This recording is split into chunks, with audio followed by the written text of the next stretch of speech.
Stock market सुनते ही ज्यादातर लोगों को लगता है कि इसमें एक्सपर्ट नॉलेज चाहिए, डेली चार्ट्स देखना पड़ता है और बहुत रिस्क है।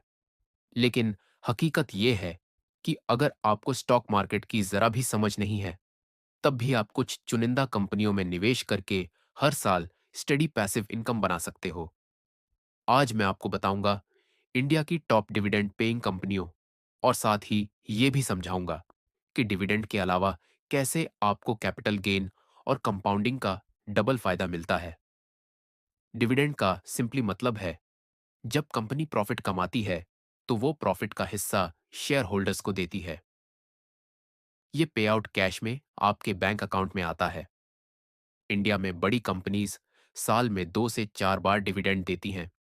इसका मतलब आप बिना डेली ट्रेडिंग किए साल में कई बार एक्स्ट्रा इनकम जनरेट कर सकते हैं। डिविडेंड इन्वेस्टिंग एक तरह से एफडी के इंटरेस्ट की तरह है। फर्क बस ये है कि रिटर्न ज्यादा होता है और साथ में शेयर प्राइस भी ग्रो करता है। कभी ना कभी स्टार्ट तो करना ही होगा। जितना वेट करेंगे उतना ही टाइम वेस्ट होगा।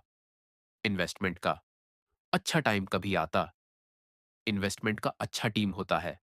अभी आप जितना भी कमाते हैं उसका 30% कोशिश कीजिए पैसा आते ही सबसे पहले इन्वेस्ट कर दीजिए अपने रिस्क प्रोफाइल के अकॉर्डिंग, स्टॉक में, गोल्ड में, म्यूचुअल फंड में, जहां भी आप कंफर्टेबल होते हैं। याद रखें, पैसा घर में रखने से या बैंक अकाउंट में रखने आपका पैसा हर साल काम होता चला जाता है।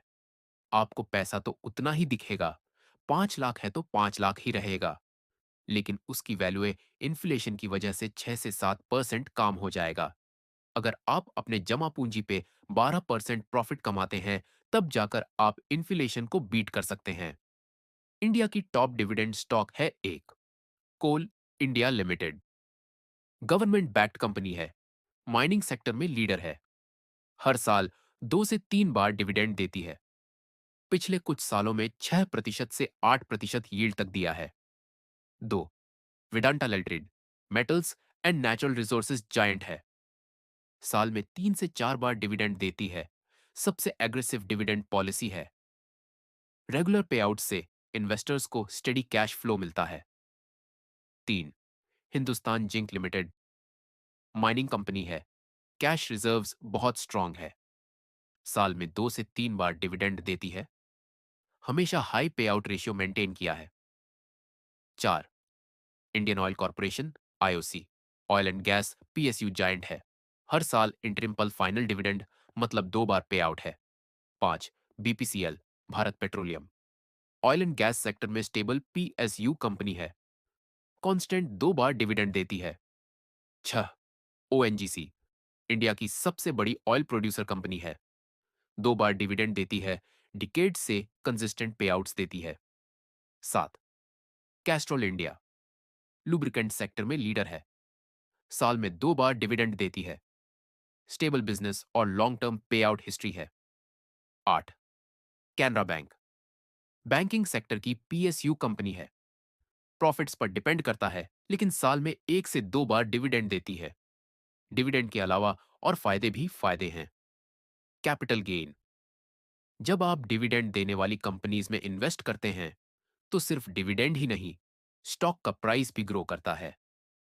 एग्जाम्पल, अगर आपने 5 साल पहले कोल इंडिया या हिंदुस्तान जिंक खरीदा होता तो आपको सिर्फ डिविडेंड नहीं, साथ में स्टॉक प्राइस अप्रिसिएशन से भी फायदा मिलता। कंपाउंडिंग का पावर, अगर आप डिविडेंड को विथड्रॉ करने के बजाय री इन्वेस्ट करते हैं तो आपका पैसा कंपाउंडिंग से एक्सपोनेंशियली बढ़ता है। सिंपल एग्जाम्पल, अगर आपकी इन्वेस्टमेंट पर सालाना 10% डिविडेंड यील्ड और साथ में 8% स्टॉक अप्रिसिएशन है, तो इफेक्टिवली आप 18% कंपाउंडेड रिटर्न बना रहे हैं। 10 से 15 साल बाद यही कंपाउंडिंग आपको फाइनेंशियल फ्रीडम तक पहुंचा सकती है। बिगिनर क्यों करे? डिविडेंड इन्वेस्टिंग, ट्रेडिंग नॉलेज की जरूरत नहीं, रेगुलर कैश फ्लो मिलता है, रिस्क कम है क्योंकि ये बड़ी एस्टैब्लिश्ड कंपनीज हैं। Dividend plus capital gain equals double income. Long term hold करने से आपके पैसे पर कंपाउंड ग्रोथ मिलता है। तो दोस्तों, अगर आप मार्केट में नए हो और रोज ट्रेडिंग करना आपके बस की बात नहीं है, तो डिविडेंड इन्वेस्टिंग आपके लिए सबसे सही रास्ता है। Coal India, Vedanta, Hindustan Zinc, IOC, BPCL, ONGC और कास्ट्रोल इंडिया जैसी कंपनियों में इन्वेस्ट करके आप हर साल पैसिव इनकम बना सकते हो। साथ ही लॉन्ग टर्म में कैपिटल गेन और कंपाउंडिंग से वेल्थ भी क्रिएट कर सकते हो। अगर ये वीडियो आपको हेल्पफुल लगा तो लाइक, शेयर और सब्सक्राइब करना मत भूलना। बेल आइकॉन दबाइए ताकि ऐसे ही इंफॉर्मेटिव वीडियोस आपको सबसे पहले मिले। और कमेंट करके बताइए कि आप किस डिविडेंड स्टॉक में इन्वेस्ट करना पसंद करेंगे।